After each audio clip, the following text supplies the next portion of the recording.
Hello guys, we are now going to recap all the LEGO Legends of Chima action figures that have been released in 2013. I will not be doing the 2014 ones because those figures actually never came out in Canada and the United States. So it's practically impossible for me to find like Amazon or eBay sites that are selling those products. But for now, this is all I'm doing.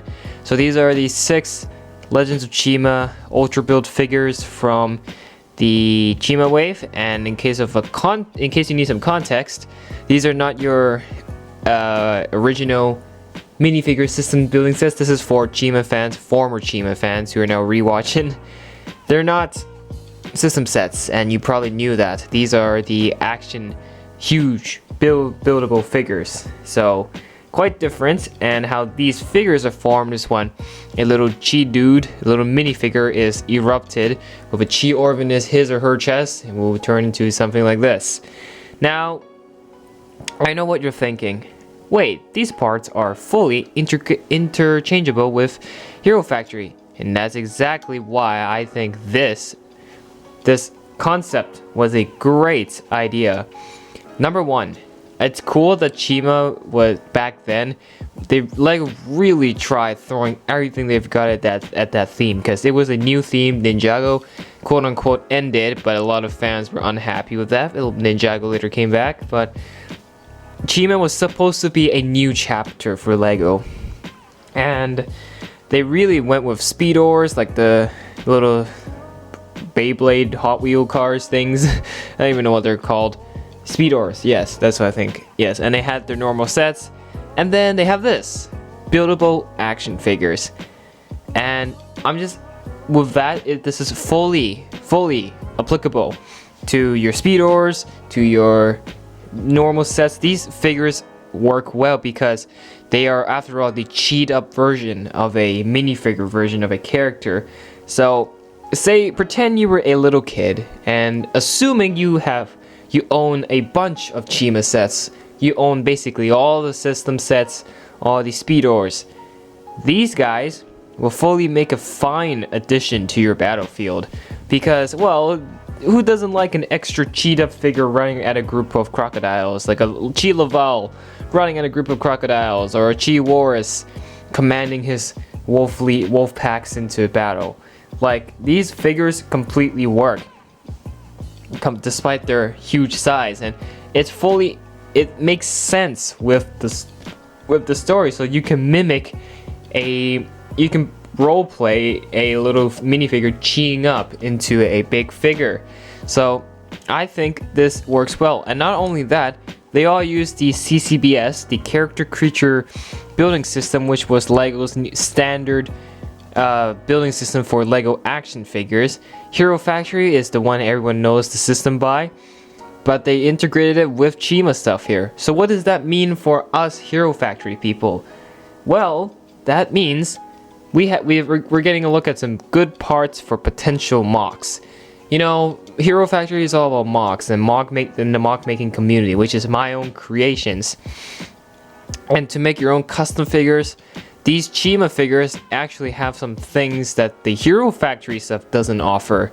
There are some exclusive parts, exclusive prints, just some different elements out of the ordinary versus what you get out of Hero Factory. So these are good, gold boxes for you to look at, such as Cragger's olive green bone parts. We have Waris' dark red armor pieces. We have Razor's massive amount of purple, and just, yeah, there's a lot of things you can use here in terms of creating your own custom figures, and there's just simply a lot to offer. And it is great, not just for Chima fans, but for Hero Factory fans as well, which is precisely why I decided to take a look at these figures, just because I thought, oh, they're really similar to Hero Factory, so might as well introduce the similar system. So yeah, so overall, as these buildable figures, I'm quite satisfied with them. Every one of them had lots of detail, lots of finesse. I like the high quality of their heads. They're all specially molded heads, and they've been done with the finest quality I've ever seen from Lego in terms of action figures. Like, not even Hero Factory had heads that was this good quality molded, you know? Even for like villain characters, it wasn't even molded that had such high quality.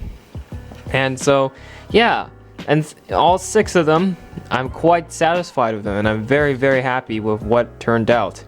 But this is all about ranking, you know? It's a recap, yes, but I still have to look back which ones are my favorites and which ones I do not like.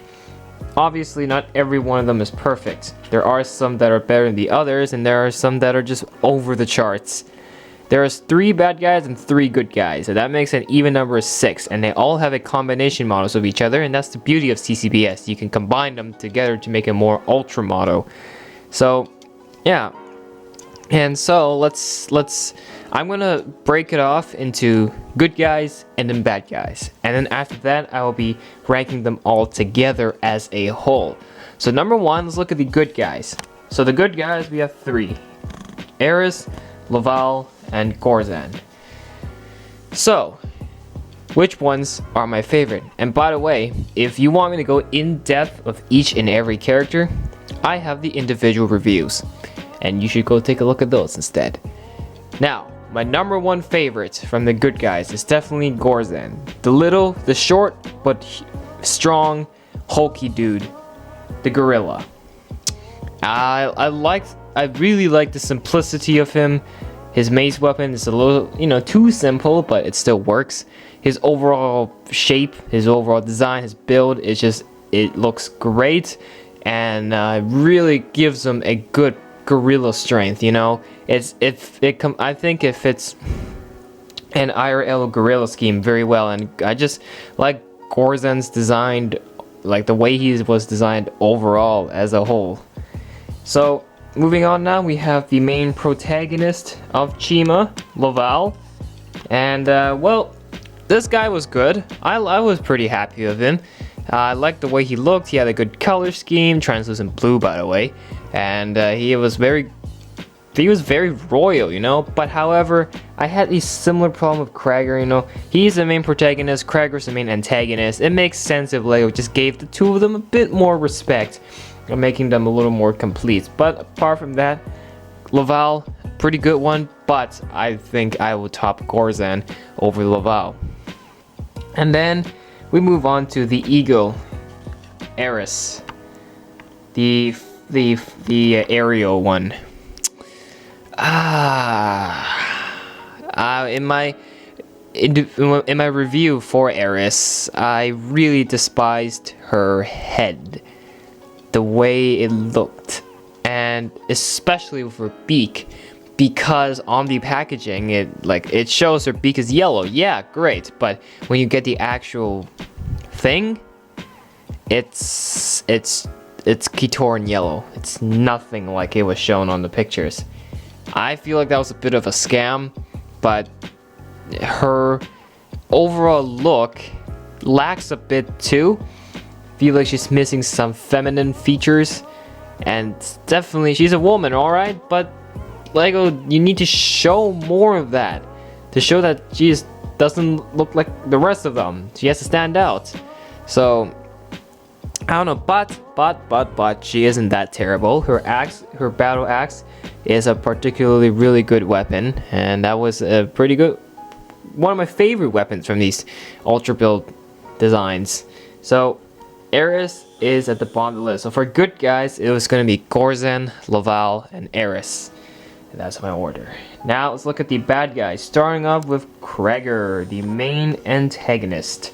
So the crocodile, and he had a pretty interesting head. He was the only figure that had 2 parts for a head, because he has a closing and opening position for his head, and I don't know, he looks great. I really like his color scheme. His staff is an awesome weapon. However, I thought he was too skinny and too bony. Like for a crocodile, I was kind of expecting more scaly, not bony, not skinny. Because this looks unfinished. This Cragger really looks like he's missing a lot of things. Not complete enough. Not enough coverage. Also, the back felt really incomplete. However, still not a bad figure after all. But definitely, it wasn't done well. And for the main bad guy, he should be given a little more fair treatment, you know what I'm saying? But yeah, now we move on to Waris, which I think is a very well done figure. I like his color scheme, I like his looks. He looks mean, gnarly. Like he, even on his facial expression, he's like snarling, ready to pounce on an enemy and just fight like a true warrior. Very happy with Waris. Really didn't found any flaws on him, but Waris is definitely my favorite on the bad guys. He is just amazing. Like, especially with that red sword of his. Oh my gosh, that is some good stuff. Now we move on to Razor the Raven, the final one. Razor was okay. Lots of purple, lots of black. Not bad for a Raven, but the head would not stop bugging me. The head, I feel like it's just way too big for him. It's like an overgrown head, and that seriously did not make me happy at all. But so I think I would prefer Razor over Eris if I have to look at the two birds in this line of figures. Then Razor would have to top Eris for this one. But still, not a bad figure after all. So in the end, I have all 6 figures. Great. But I'm going to have to list a final total of all 6 from top to bottom. So which is my favorite of all time? Well, I'm going to have to go with Waris being number 1. And then Gorzan's number 2. Laval's number 3. Razor's number 4. Cragger's number 5. And Eris is number 6. And well, that's my list. You can have your own list. My list is not what everyone thinks, it's what I think. So what do you think? What is your favorites? You know, it doesn't have to be Waris, because Waris is my favorite, but it could be your favorite. It doesn't have to be. It's your choice. And well, as a whole, I think this whole concept of these buildable figures was a pretty solid idea, and I'm gonna give Lego an applaud for coming up with something like this really good. If only they continued CCBS action figures in the future in 2020, present day where I'm recording this right now. Why don't they continue? It's just looking back at the good old days. These were some of the real good stuff. So I don't know, but keep up the good work, Lego. You have done you've made up some excellent products, except for Eris.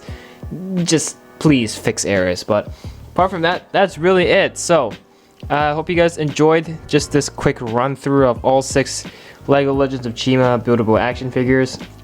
And that's it for this one. Subscribe to the channel for more, because we're going to be moving on to more different things. Hero Factory, if you haven't seen those, watch those.